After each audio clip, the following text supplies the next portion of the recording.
Assalamu alaikum guys. I hope you are doing well. Today I will be discuss you about the current economic situation of Pakistan.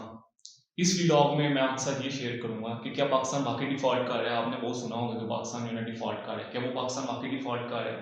Pakistan के reserves जो है वो कितने रह गए हैं और इसका पाकिस्तान की इकोनॉमी पे क्या इम्पैक्ट पड़ रहा है। उसके बाद जो है ना रेमिटेंस क्या वो कम हुए हैं या बढ़े हैं, उसकी मेन वजह क्या है। उसके बाद जो है ना IMF के पास पाकिस्तान कितनी दफा गया है और IMF हमें कर्जा देने के लिए क्यों तैयार नहीं है। डिफॉल्ट स्वैप क्या है, क्या उसकी क्या रेशो आई है इस वक्त इंटरनेशनल मार्केट में। ये सारी डिस्कशन जो है ना आज इस व्लॉग में करेंगे। सबसे पहले जो मैं आपको ये बताऊंगा इस वक्त पाकिस्तान को कितने जो है ना पैसों की जरूरत है। तो इस वक्त जो पाकिस्तान को 34 टू 35 बिलियन US डॉलर की जो है ना नीड है, जो कि पाकिस्तान को इस वक्त चाहिए। अगर हम एक्सपर्ट इकोनॉमिक्स से भी पूछें तो उनका भी ये कहना है कि कम से कम और 23 बिलियन डॉलर की नीड है, मतलब कम से कम, जो कि हमें हमारी जरूरत है इस वक्त। उसके अलावा अगर हम पाकिस्तान का क्रेडिट डिफॉल्ट स्वैप भी देखें तो वो भी 92.53 रेशो इस वक्त जो है ना ये यहाँ तक आ चुकी है। अब क्रेडिट जो है ना डिफॉल्ट स्वैप बेसिकली होता क्या है, इसकी मैं आपको एक छोटी सी एग्जांपल ये दूंगा। अगर फर्ज करें अगर एक पार्टी है उसने इन्वेस्ट किया है किसी कंपनी में, तो अब उसको 6 to 7 मंथ के बाद ऐसा लग रहा है कि वो कंपनी जो है ना डिफॉल्ट कर रही है, लेकिन उसने जो है ना अपना कॉन्ट्रैक्ट जो एग्रीमेंट किया है वो किया है 10 साल के लिए कि मैं 10 साल में अपने पैसे जो है ना आपके पास रखवाऊंगा, उसके बदले में जो भी होगा प्रॉफिट होगा वो जो कंपनी है मुझे दे रही है। लेकिन उसको 6 to 7 मंथ के बाद ऐसा लगता है कि कंपनी डिफॉल्ट कर रही है। अब वो क्या करता है, किसी थर्ड पार्टी के पास जाता है, ठीक है, जैसे कि इंश्योरेंस पॉलिसीज होती हैं। इंश्योरेंस पॉलिसीज के वाले से भी आप जानते होंगे, इसकी बेसिकली एग्जांपल वही है। वो थर्ड पार्टी के पास जाता है, उनको कहता है कि अगर तो मेरी कंपनी डिफॉल्ट कर गई तो आप मुझे उस जो मैंने इन्वेस्ट किया है वो आप मुझे पे करेंगे, ठीक है। तो वैसे वो अगर ना करी तो वो फिर उनको पे करता रहता है, जैसे कि हम इंश्योरेंस में करते हैं कि अगर हमने गाड़ी का इंश्योरेंस करवाना हो या किसी भी चीज़ का इंश्योरेंस करवाना हो तो हम उसको उनको पे करते रहते हैं, ठीक है। और फिर अगर हमारी गाड़ी को कोई नुकसान होता है तो वो फिर जो है कंपनी जो है ना वो जो है ना सारा पे करती है, और वो जो डैमेजेस है हमारे गाड़ी के वो सारा जो है ना कंपनी पे करती है, ठीक है। तो यही बेसिकली क्रेडिट डिफॉल्ट स्वैप में होता है कि इस वक्त जो पाकिस्तान की करंट सिचुएशन है वो ये है कि पाकिस्तान जो है ना किसी को भी पैसे नहीं दे सकता, ठीक है।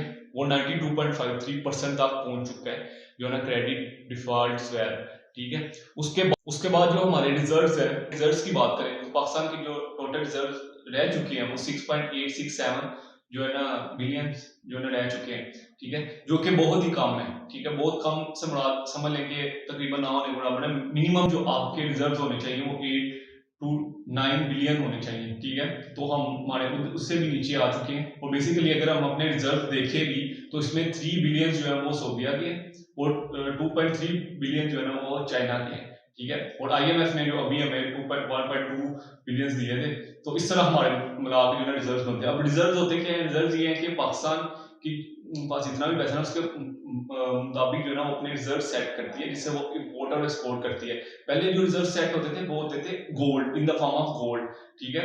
लेकिन जब वर्ल्ड वॉर 2 हुई उसके बाद जो इम्पोर्ट और एक्सपोर्ट ज्यादातर जो कंट्रीज में होती थी वो डॉलर की शेप में होती थी, ठीक है। डॉलर आप पे करते थे और आप इम्पोर्ट और एक्सपोर्ट जो है ना कर सकते थे। उसके बाद भी अगर हम देखें तो पाकिस्तान ने कुछ जो है ना पाकिस्तान गवर्नमेंट जो भी गवर्नमेंट आती है वो कुछ टेम्परेरी पॉलिसीज जो है ना बनाती है, जो कि हमारी इकोनॉमी सेटअप्स के हवाले से बहुत नुकसानदार चीजें होती हैं, ठीक है। हम परमानेंट कोई चीज नहीं करते। जैसे कि अगर मैं आपको चाइना की एग्जांपल दूं तो मोदी तन ने जो है ना परमानेंट पॉलिसीज बनाई थी जिसकी वजह से चाइना ने काफी ग्रो अप किया, ठीक। उसके बाद अगर हम अपने रेमिटेंस की बात करें तो बेसिकली मैं सबसे पहले आपको ये बताऊंगा कि जो भी दूसरे ओवरसीज पाकिस्तानी है वो बाहर से जो पैसा भेजते हैं, ठीक है, और उनको हम रेमिटेंस कहते हैं, ठीक है।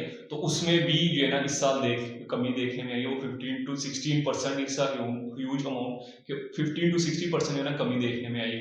अगर इस टाइम हम डॉलर का रेट भी चेक करें तो 225 जो पाकिस्तानी रुपए हैं उन पे जो है ना $1 मिल रहा है। अगर हम ओपन मार्केट को देखें तो वहां पे जो है ना 245 पे ओपन मार्केट के जो है ना हमें डॉलर मिल रहा है, ठीक है, जिसपे हम जो है ना LC ओपन करने के बाद जो है ना इम्पोर्ट और एक्सपोर्ट करते हैं।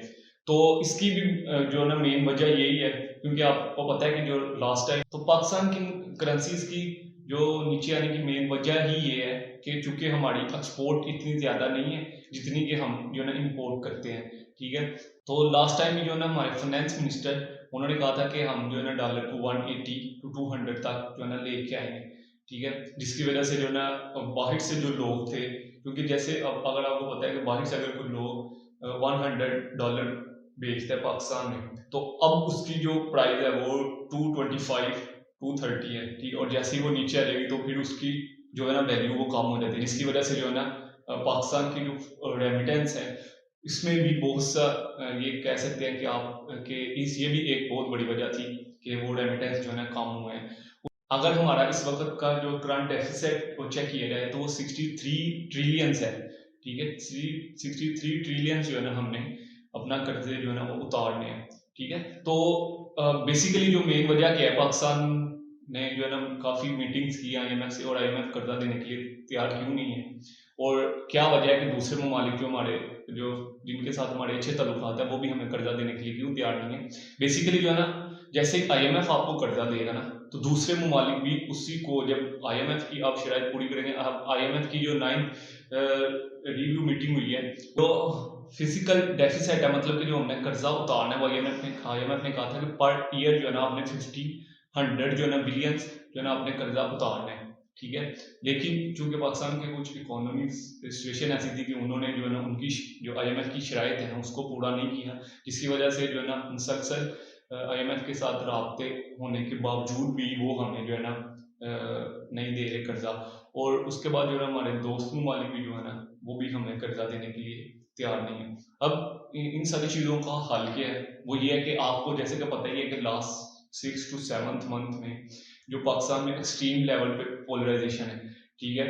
और जो कि सबसे, मैं समझता हूँ कि जो सबसे बड़ी वजह जो है ना वो जो है ना इसके इकोनॉमी कोलैप्स करने की जो सबसे बड़ी वजह यही है कि वो एक्सट्रीम लेवल पे पोलराइजेशन है।